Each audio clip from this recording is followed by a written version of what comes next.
Okay, pag-usapan natin itong ginanap sa Senado, itong si Mang LV na uminit ang ulo dito kay Senator Jinggoy Estrada, no? Hindi na nakatiis dito sa kasinungalingan dito sa amo nitong si Mang LV, na kawawang-kawawa itong si Mang LV sa ginawa ng kanyang amo, no?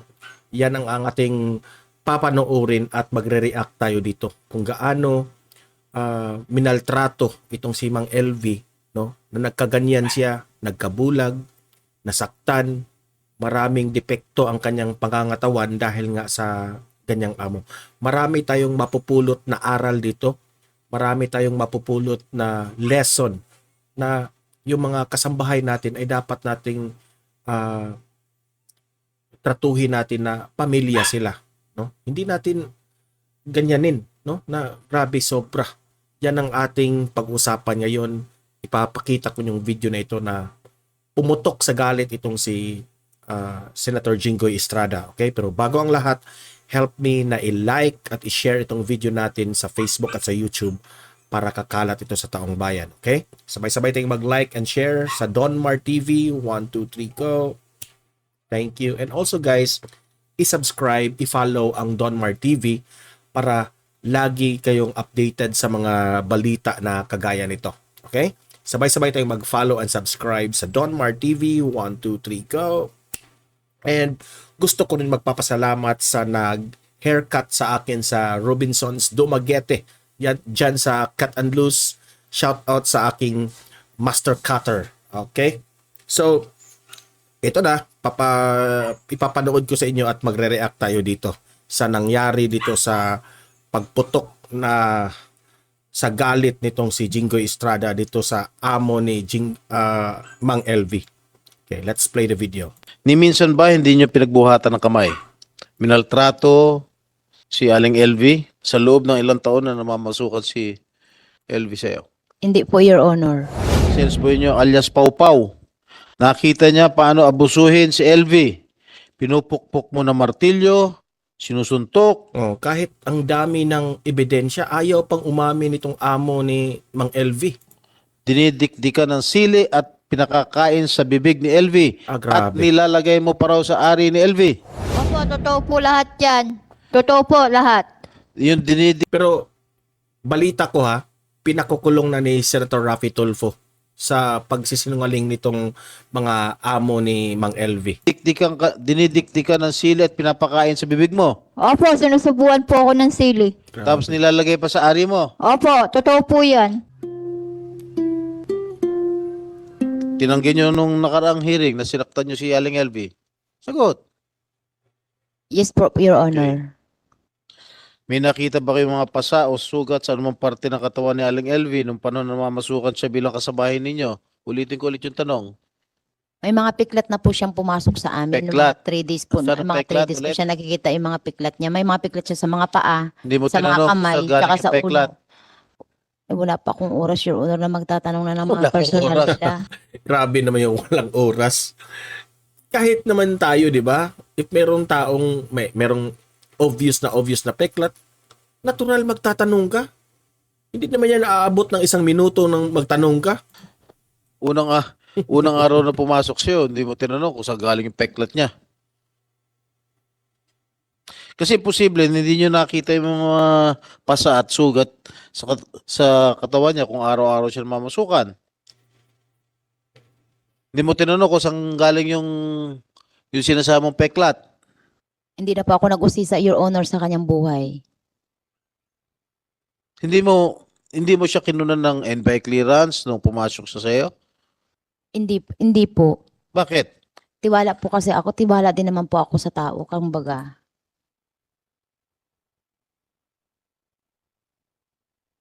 Okay. Ni minsan ba hindi nyo pinagbuhatan ng kamay? Minaltrato si Aling LV sa loob ng ilang taon na namamasukan si LV sa'yo? Hindi po, Your Honor. Kontra sa sinasabi nung mga testigo natin ngayon katulad ni JM, ni Dodong at ni Patrick. Okay. Meron pa rito ha. Kilala mo ba si dating sales, sales boy nyo alias Pau Pau. Kilala mo? Hindi po, Your Honor. Na tumagal lang sa'yo ng 2 linggo. Dahil hindi niya nakayanan yung pag-aabuso mo. So marami na palang naging katulong ito na hindi nakatiis. Okay? Marami nang tumistigo. Hindi po, Your Hindi mo Honor. kilala si Pau Pau. Hindi po, Your Honor. Handa siya tumistigo. Si LV, ayon sa kanya, ay hindi pa bulag nung nandun siya. Nakita niya paano abusuhin si LV.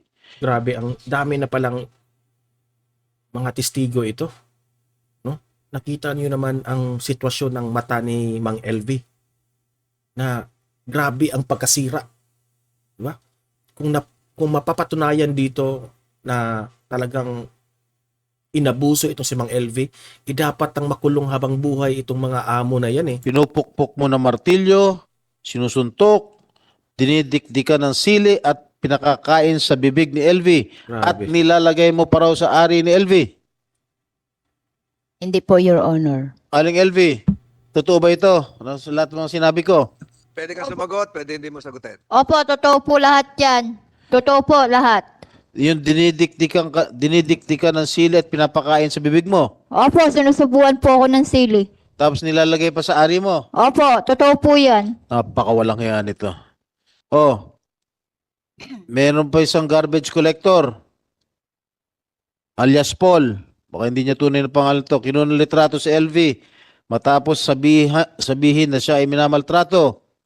Hihingi sana ng tulong pero sinundan ni Jerry. Siguro sa palagay dito sa munisipyo, palagay ko sa Barangay Holto. Tinakot at pinabura ang mga kuhang litrato kay LV. Totoo ba ito, mga Aling LV?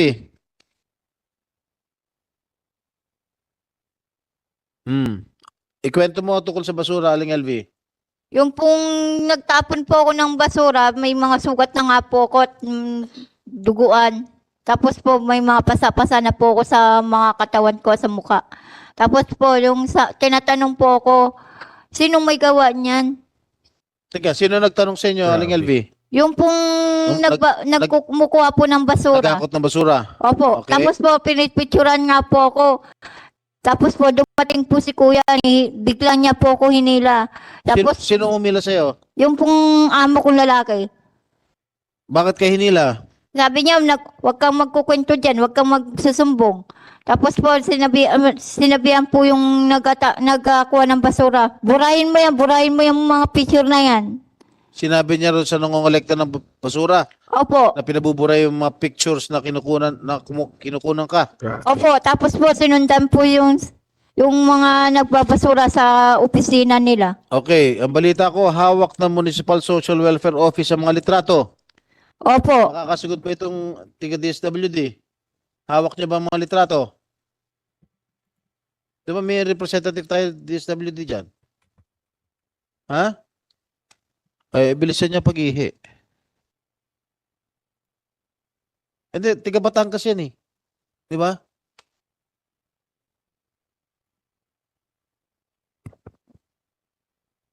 Iha, sa Batangas ka? Yes po, Your Honor. So, wala kang alam dito sa mga litrato na kinunan ng garbage collector? Ay, wala po. Dapat tiga Mindoro, Anong bayan mo ba? Anong bayan to? Mamburao. Wala bang tiga Mamburao ng DSWD dyan? Ha? Wala?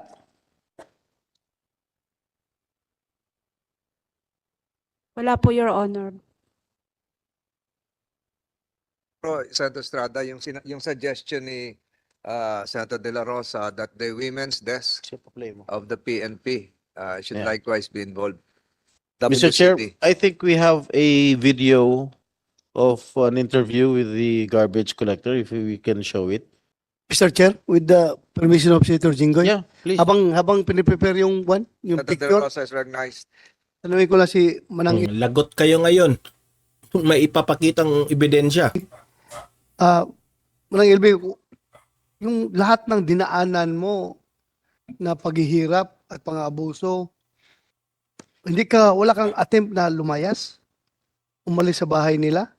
Nung pong Sabi ko po, uuwi na po ako, di po ako payagan. Tapos po tinatakot niya po ako, baka daw di po tanggapin ng pamilya ko.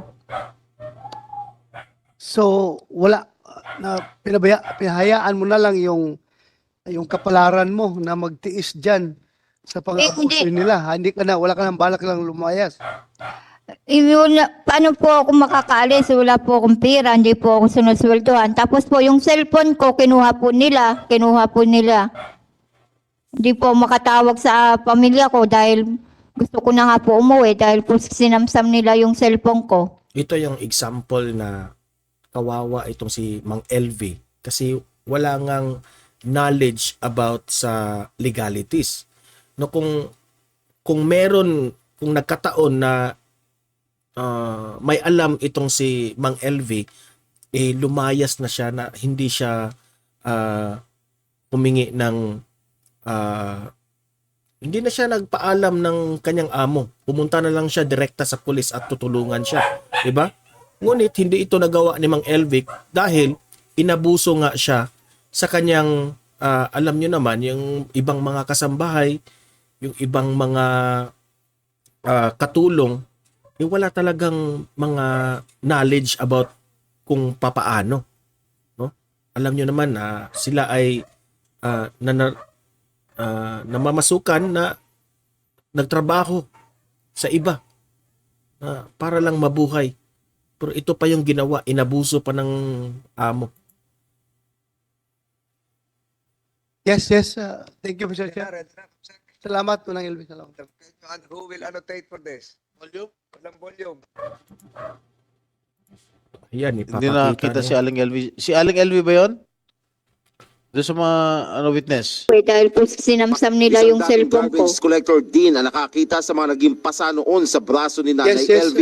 Thank you, Mr. Sabi Chair. ni alias Paul, Salamat po kinunan ng niya ng larawan si Nanay LV matapos sabihin sa kanya ng kasambahay na siya ay minamaltrato. Hihingi na sana siya ng tulong pero sinundan umano siya ng among lalaki ni LV Hindi sa nakita si Aling munisipyo. LV. Si Aling LV ba yun? Doon sa mga... Aling LV nung nag-akot ka ng basura, nung pumunta yung basurero sa inyo, yung nag-akot ng basura, bulag na ba kayo nun? Hindi pa po. Hindi pa. Pero may mga galos na sa katawan mo. Okay, gawa po nila. Dahil? Gawa po ng amo kong babae. Dahil sa panununtok, pag-ipe. Okay. Oh, wala video.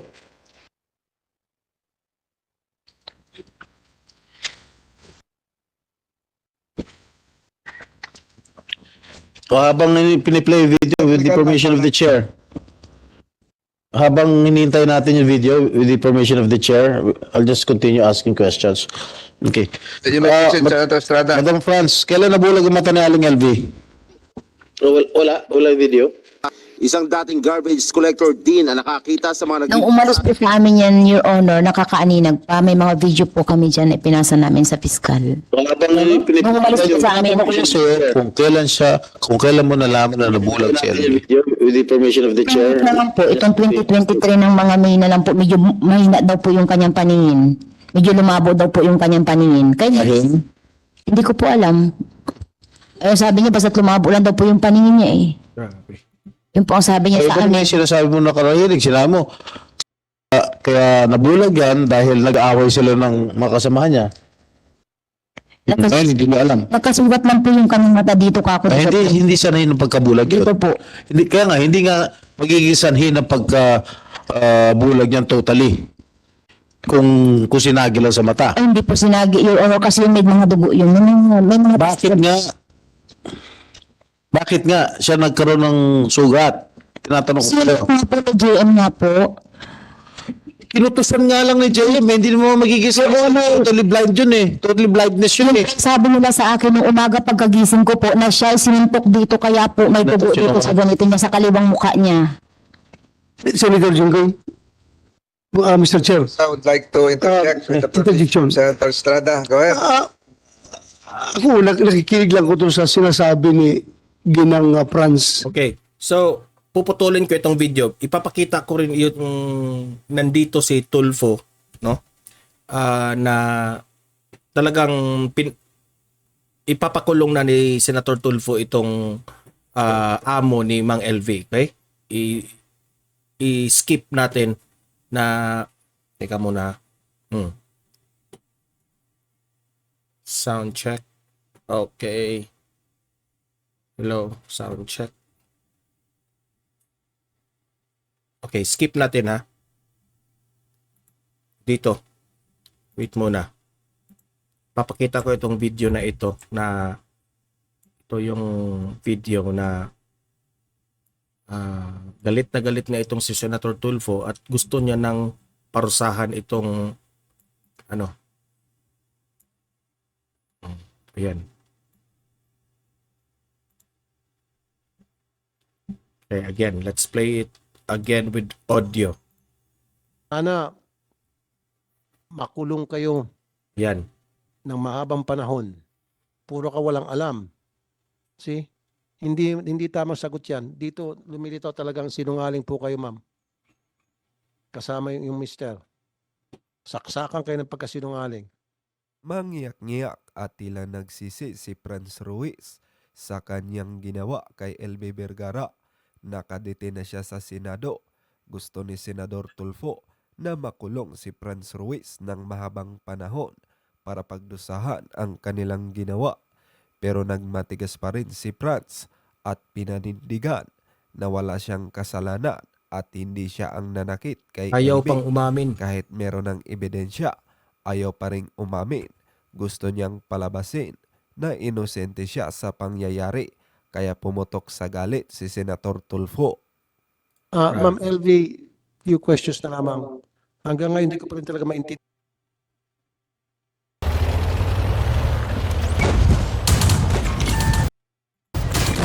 Wait muna, may nag-ads. Okay?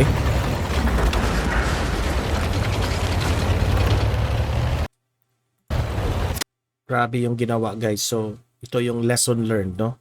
Hindi talaga tatantanan dito sa mga senador itong ginawa ng mga amo na ito, no? Talagang paparusahan nila. Yung hindi ka nagpapablatter sa barangay sa lahat ng mga kaganapan sa inyong pamamahay. Yun yung hindi ko maintindihan talaga.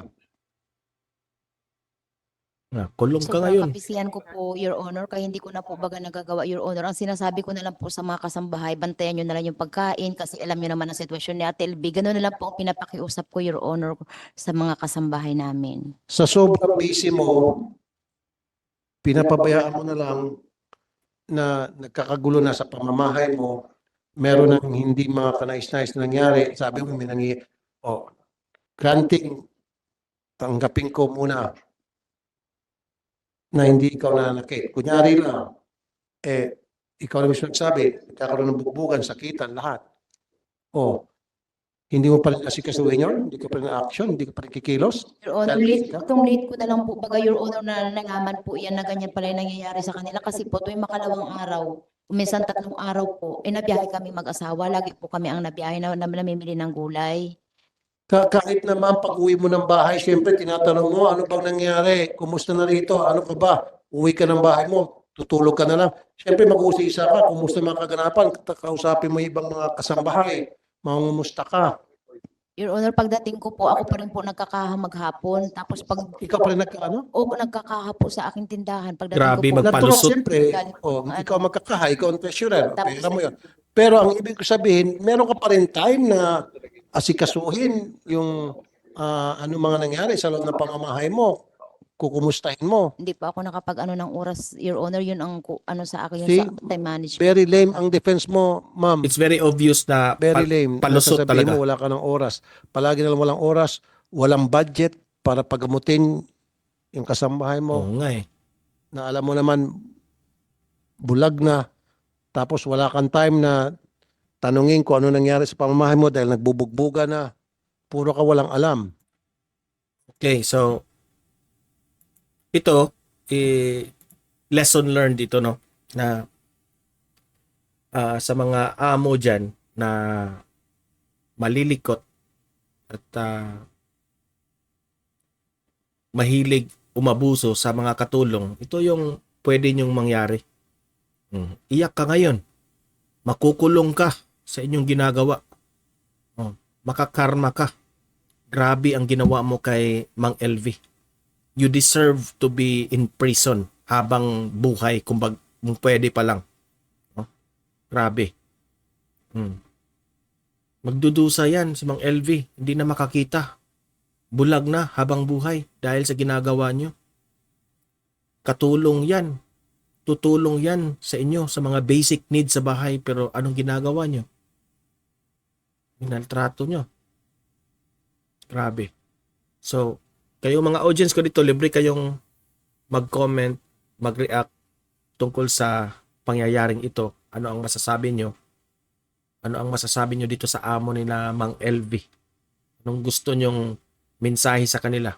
At anong gusto nyong mensahe kay Mang LV? No, kawawang kawawa. So, like and share this video para kakalat to sa taong bayan. Subscribe, follow sa Donmar TV para lagi kayong updated sa mga balita na kagaya nito. Okay? So guys, hanggang dito lang tong video na to. See you in the next video. Have a great day. God bless niyo lahat.